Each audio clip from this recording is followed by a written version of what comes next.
تھڑے پر بیٹھے ہوئے بھاری بھرکم شخص نے کہا، مسافر ہوں بھائی۔ میں نے جواب دیا، بیٹھو، اندر بیٹھ جاؤ۔ اس نے نرمی سے اشارہ کیا اور میں اندر جا بیٹھا۔ رمضان دیکھ بابو کو، اس شخص نے زور سے کہا اور ایک دبلا پتلا آدمی میرے پاس پہنچ گیا۔ بولو بابو، کھانا لے آؤ بھائی۔ میں نے ٹھنڈی سانس لے کر کہا اور وہ آوازیں لگانے لگا۔ میرا دل دھڑک رہا تھا۔ پیٹ کا دوزخ تو بھر جائے گا، مگر اس کے بعد جو بے عزتی ہوگی اس کا احساس تھا۔ ان لوگوں کی نرمی کیا رخ اختیار کر جائے گی، کبھی یہ سوچا بھی نہیں تھا، کبھی ایسا نہیں کیا تھا۔ دل رو رہا تھا، مگر یہ لمحے بھی میری تقدیر میں لکھے تھے۔ پھولی ہوئی خمیری روٹیاں اور سرخ تار والی نہاری کیا لذت دے رہی تھی، بیان نہیں کر سکتا۔ کاش کچھ پاس ہوتا، وہی دے کر ان لوگوں کو مطمئن کر سکتا۔ کھانا لیا، 2 روٹیاں ختم ہو گئیں، پیٹ میں پتہ ہی نہ چلا۔ میں نے اسے اور کھانا لانے کو کہا۔ 6 پلیٹ سالن اور 12 روٹیوں تک تو کام چل گیا، حالانکہ میرے ہر بار کے آرڈر پر کھانا لانے والے کے چہرے پر حیرت پھیل جاتی تھی، اور جب میں نے 7ویں پلیٹ مانگی تو وہ کسی قدر خوف زدہ ہو گیا۔ اس نے مجھے خوف زدہ نظروں سے دیکھا اور بولا، یہ سب کہاں جا رہا ہے بابو؟ میں چونک پڑا۔ دیکھنے میں تو معمولی لگتے ہو، کوئی پہلوان ہو کیا؟ اور کھانا لا سکتے ہو؟ ہمیں کیا، دیکھ کھا جاؤ پوری۔ وہ آگے بڑھ گیا، البتہ اس نے دیکھ پر بیٹھے ہوئے آدمی سے کچھ کہا تھا اور وہ بھی چونک کر مجھے دیکھنے لگا تھا۔ دونوں میں کچھ باتیں ہوئیں۔ اس بار وہ 6 روٹیاں اور سالن لے آیا۔ اس کے احساس دلانے پر میں بھی چونکا تھا اور مجھے اندازہ ہوا تھا کہ میں کتنا کھا چکا ہوں، مگر پیٹ یوں لگتا تھا جیسے کچھ نہ ہی کھایا ہو۔ یہ نئی افتاد تھی، ایسا کیوں ہو رہا ہے؟ لاکھ کئی دن کے بعد گوشت چکھا تھا، مگر 12 روٹیاں۔ مجھے تعداد یاد تھی، مگر ہاتھ نہ رکے۔ میں ان روٹیوں کو بھی چٹ کر گیا۔ اب کیا کروں؟ میں نے کھانا لانے والے کی تلاش میں نظریں دوڑائیں، مگر وہ کہیں کھسک گیا تھا۔ سامنے پانی کا بھرا جگ رکھا تھا۔ گلاس میں پانی انڈیل کر پیا اور پھر پانی پیتا چلا گیا۔ چند گلاس میں ہی جگ خالی ہو گیا تھا۔ نہاری کی دیکھ کے پیچھے بیٹھے شخص نے دیکھ لیا تھا اور اس کا کام دم خشک لگ رہا تھا۔ وہ اپنی جگہ سے اٹھا اور جیسے بینچ کے پیچھے سے نکلا، وہ شخص بھی جلدی سے تھڑے سے نیچے اتر آیا۔ اور پانی مل سکے گا بھائی؟ ہو ہے اس ٹینکی کی۔ اس نے اس ٹینکی کی طرف اشارہ کیا اور میں وہاں پہنچ گیا۔ گلاس پر گلاس پیے جا رہا تھا، مگر نہ بھوک مٹی تھی نہ پیاس۔ جھلا کر گلاس رکھ دیا اور پھر آخری مرحلے سے نمٹنے کے لیے تیار ہو گیا، مگر ایک عجیب چیز دیکھنے کو ملی۔ تھڑے پر بیٹھا ہوا شخص غائب تھا۔ بیرا تو پہلے ہی غائب ہو گیا تھا، یہاں تک کہ تندور پر روٹیاں لگانے والے بھی اپنی جگہ چھوڑ کر بھاگ گئے تھے۔ ایک لمحے کو تو کچھ سمجھ میں نہیں آیا، مگر پھر ہنسی آ گئی۔ کام دوسرے انداز میں بن گیا۔ وہ لوگ شاید میری خوراک سے خوف زدہ ہو گئے تھے اور نہ جانے کیا سمجھ کر بھاگ نکلے تھے، مگر عزت رہ گئی تھی۔ میں خود بھی تیز تیز قدموں سے وہاں سے چل پڑا اور اس جگہ سے بہت دور نکل آیا اور دور آ کر سانس لی۔ مگر قصہ کیا ہے، یہ کیا بیماری ہے؟ اتنے دنوں کی بھوک ہے یا بھوریا چرن کا کوئی انعام؟ آخری بات دل کو لگتی تھی۔ بھوک بھی اب کم نہیں ہوئی تھی اور گردن کی تکلیف کا بھی وہی عالم تھا۔ آبادی جاگتی رہی تھی، زندگی کے معمولات شروع ہو گئے تھے۔ ایک پلیا پر بیٹھ کر میں ان خوش نصیبوں کو دیکھنے لگا جو اتنی صبح جاگ کر زندگی کی ضرورتیں پوری کرنے نکل کھڑے ہوئے تھے، اپنے عیش و آرام کو ترک کر کے۔ لیکن میری نسبت وہ کس قدر خوش نصیب تھے کہ انہیں ایسی کسی مصیبت میں گرفتار نہیں ہونا پڑا تھا۔ کاش میرے ابتدائی اقدامات بھی درست ہوتے، میں بھی دنیا کے ان رہنے والوں کی مانند ایک اچھے انسان کی طرح زندگی گزارتا اور انہی لوگوں کی مانند تلاش رزق میں کھڑا ہوتا۔ کاش میں آسان ذرائع سے جائز اور ناجائز طریقوں سے دولت کے ڈھیر لگانے کے بارے میں نہ سوچتا۔ کیا حسین زندگی ہوتی ہے، صبح سے شام تک محنت کی جائے اور اس کے بعد گھر کا رخ کیا جائے جہاں اپنے ہوتے ہیں۔ ایک میں بد نصیب تھا، بھائی بہن ماں باپ پیار کرنے والا دوست ماموں، لیکن سب سے دور، سب کے لیے عذاب کا باعث۔ کاش تھوڑا سا سوچنے کا موقع مل جاتا اور میں اپنے راستے درست کر سکتا، مگر اب تو سب کچھ ہی چھن گیا تھا۔ ہاتھ تھا کہ مسلسل گردن پر تھا، گردن پھوڑا سی لگ رہی تھی۔ جو کچھ ابھی ہو چکا تھا وہ بھی ناقابل یقین تھا، لیکن قابل یقین بات ہی کون سی تھی؟ لوگوں کو بتاتا تو سب حیرت زدہ ہی ہوتے تھے۔ اب تک ایسا ہی ہوا تھا، بڑا عجیب معاملہ تھا، اور میں سمجھ رہا تھا کہ بھوریا چرن کا یہ وار سب سے زیادہ سخت ہے۔ اب تک تو دنیا ہی سے چھپتا پھرا تھا، اب دنیا کے لیے اپنے آپ کو نقصان دہ سمجھتا تھا۔ لیکن بات اب اپنی ذات پر آ گئی تھی۔ اس بھوک کا کیا ہوگا؟ ناقابل یقین حد تک کھا پی کر آیا تھا۔ بھلا اتنی ساری روٹیاں اور اتنا سارا سالن جو میری جیسی جسامت کے 8-10 آدمیوں کے لیے کافی ہو، میں اکیلا ہی چٹ کر گیا تھا۔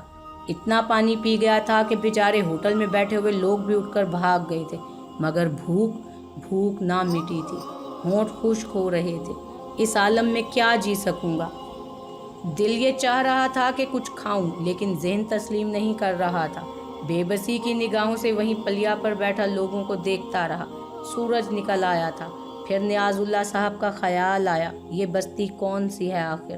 یہ نیاز اللہ صاحب کی بستی تو نہیں ہے۔ کوئی منظر وہاں کا سا نہیں ہے۔ نہ جانے کہاں نکل آیا ہوں۔ دل میں تجسس سا جاگا اور معلومات کرنے نکل پڑا، اور پھر اس بستی کا نام بھی معلوم ہو گیا۔ وہ جگہ نہیں تھی۔ پتہ نہیں بیچارے نیاز اللہ صاحب کا کیا ہوا، خدا انہیں محفوظ رکھے۔ ایک درخت کے نیچے آ بیٹھا، نیند کا سا جھونکا محسوس ہوا اور آنکھیں بند ہو گئیں۔ درخت کے تنے سے ٹیک لگا کر بیٹھ گیا تھا۔ نہ جانے کب تک سوتا رہا۔ جاگا تو شام ہو چکی تھی اور بھوک تھی کہ کم وقت پیچھا نہیں چھوڑ رہی تھی۔ کیا کروں؟ وہاں سے ہٹا اور آگے بڑھ گیا۔ ایک ایسی جگہ پہنچا جہاں پھلوں کا کاروبار ہوتا تھا۔ ایک سمت گلے سڑے پھلوں کے انبار لگے ہوئے تھے۔ قدم رک گئے اور وہیں بیٹھ گیا۔ ان گلے سڑے پھلوں کو اٹھا کر کھانے لگا۔ لوگ مجھے دیکھتے ہوئے گزر رہے تھے، لیکن اب جو افتاد پڑی تھی اسے گزارنا مشکل تھا۔ یہ پھل میں اپنے معدے میں اتارتا رہا اور خاصا بڑا حصہ صاف کر دیا، لیکن بھوک نہیں مٹی تھی۔ وہاں سے ہٹا اور تھوڑے فاصلے پر جا بیٹھا۔ اندھیرا پھیلتا جا رہا تھا۔ پورا دن گزر گیا تھا۔ مجھے اندازہ تھا کہ مصیبت میرا پیچھا نہیں چھوڑے گی۔ جو کچھ ہوا ہے اسے ٹالنے کا کوئی ذریعہ میرے پاس نہیں تھا۔ گزاروں گا، اس طرح بھی گزاروں گا بھوریا چرن، لیکن تیری بات نہیں مانوں گا، کسی قیمت پر نہیں مانوں گا کتے۔ یاد رکھنا، یاد رکھے گا تو بھی کہ کس سے واسطہ پڑا تھا۔ رات گہری ہوئی تو سونے کی کوشش کرنے لگا۔ نیند نہیں آ رہی تھی۔ پھر آدھی رات گزری تو آنکھیں خود بخود ایک دوسرے سے جڑ گئیں۔ صبح شام دن رات میں سڑکوں اور گلیوں میں مارا پھرتا تھا۔ ایک اور کیفیت محسوس ہونے لگی تھی، جس کا پہلا نمونہ دیکھتے ہی میرا دل خون کے آنسو رو پڑا۔ وہ یہ تھی کہ بدن کے مختلف حصوں میں ننھے سرخ دانے نمودار ہو گئے تھے۔ پھر ان دانوں میں سوراخ ہو گئے اور ان سوراخوں سے باریک مٹی جیسی کوئی چیز باہر نکلنے لگی۔ جو چیز ان سوراخوں کے اوپر جمع ہو جاتی تھی، میں اسے صاف کرتا تو ایک ہلکی سی سوزش محسوس ہوتی اور اس میں لذت کا احساس ہوتا۔ پتہ نہیں یہ کیا ہو رہا تھا۔ دانے پورے بدن پر پھیل گئے۔ وہی ہوتا، پہلے دانے نکلتے، پھر سوراخ ہو جاتے۔ 2-3 دن کے بعد ان سوراخوں میں مٹی جیسی خشکی نکلنا بند ہوتی اور گاڑھا سیال نکلنے لگتا۔ بدن پر سفید نشان بننے لگے تھے۔ حواس معطل رہے۔ سب سے زیادہ بھوک نے نڈال کر دیا تھا۔ لوگ مجھ سے دور بھاگنے لگے۔ وہ مجھ سے گھن کھاتے تھے۔ ویسے وہ مجھے کھانے پینے کی چیزیں دے دیا کرتے تھے۔ کئی بار ایسا بھی ہوا تھا کہ میں تھک ہار کر کسی جگہ بیٹھ گیا اور لوگوں نے میرے سامنے پیسے پھینکنا شروع کر دیے۔ لباس بوسیدہ ہو گیا تھا اور بدن کے سوراخوں سے نکلنے والا سیال لباس کو بھگو کر سڑنے لگتا تھا، جس سے بدبو اٹھتی تھی۔ پھر ایک دن میں ایسے ہی بیٹھا اپنی تقدیر پر غور کر رہا تھا کہ ایک سفید گاڑی میرے پاس آ کر رکی۔ بڑی سی وین نما گاڑی تھی۔ اس سے کئی افراد نیچے اترے۔ ایک شخص ان کی رہنمائی کر رہا تھا۔